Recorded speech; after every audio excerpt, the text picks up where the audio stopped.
Caro amigo, acompanhe o desenrolar de mais um conteúdo do nosso canal. Hoje vamos falar do Evangelho de Mateus. Evangelho de Mateus. O segundo evangelho a ser compilado foi o de Mateus, escrito em grego na Antioquia entre os anos 85 e 105 d.C. Pode-se afirmar que foi preparado no último quarto do primeiro século ou no início do segundo. Mateus, que era judeu, foi um dos 12 discípulos de Jesus que o seguiu desde o início da sua missão.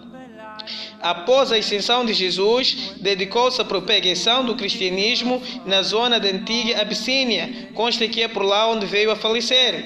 Existem muitas evidências indicando que este evangelho foi compilado em Anticai, sendo considerada a sua casa original.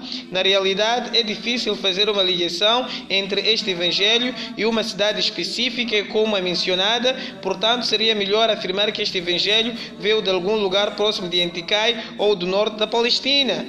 Problemas no evangelho de Mateus. Mateus esperava que o fim do mundo seria durante a vida de Jesus, antes dos discípulos completarem suas missões nas cidades israelitas, como consta do capítulo 10, versículo 23.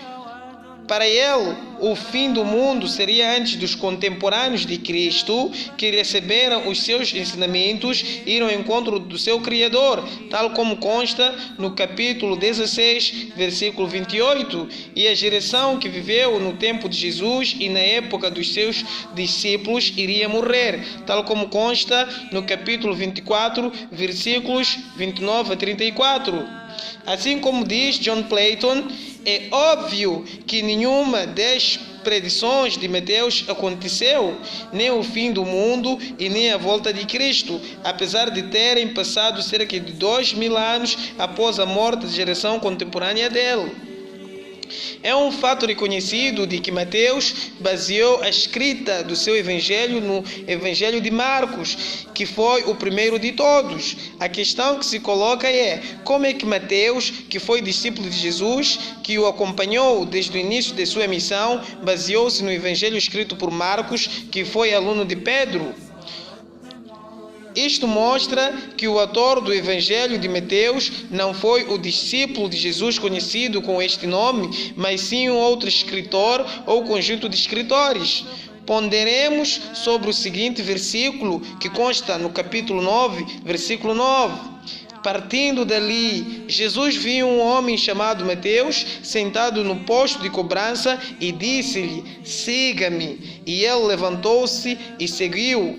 Se o Mateus, que estava sentado no posto de cobrança, era um dos discípulos de Jesus, então os pronomes lhe e ele mencionados neste versículo não podem se referir ao Mateus, autor deste evangelho. Logo, chega-se à conclusão de que uma outra pessoa com o nome de Mateus escreveu sobre Jesus e Mateus, o discípulo. Consta neste evangelho, no capítulo 12, versículos 38 e 40, que um povo de judeus pediu um milagre a Jesus. Então, alguns senhores de lei e fariseus disseram a Jesus: mestre, queremos ver o Senhor fazer um milagre.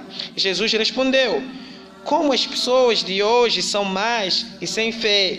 Vocês me pedem que faça um milagre, mas o milagre do profeta Jonas é o único sinal que lhes será dado.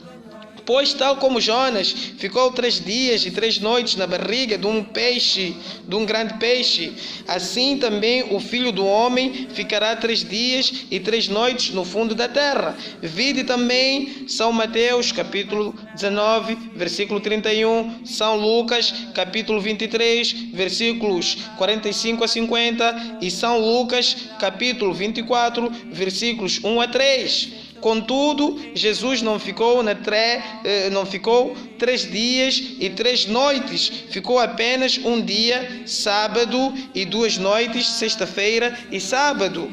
Consta ainda no Evangelho de Mateus, capítulo 26, versículo 64, mas eu afirmo a vocês que de agora em diante vocês virão o Filho do Homem sentado do lado direito de Deus Todo-Poderoso e descendo das nuvens do céu. Mas nada disso aconteceu. o que os judeus viram foi um homem crucificado a quem julgavam tratar-se de Cristo.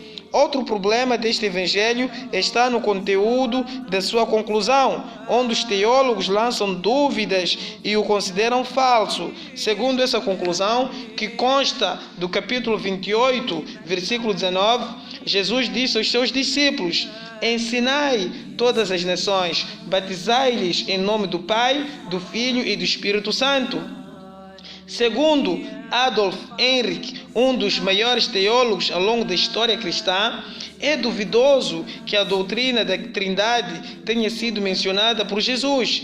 Ela não tinha influência no tempo dos missionários. Ou seja, a ideia da Trindade e a universalidade da missão de Jesus não eram comuns na era dos discípulos. Portanto, tal doutrina merecia ser mencionada se tivesse sido referida pelo próprio Jesus.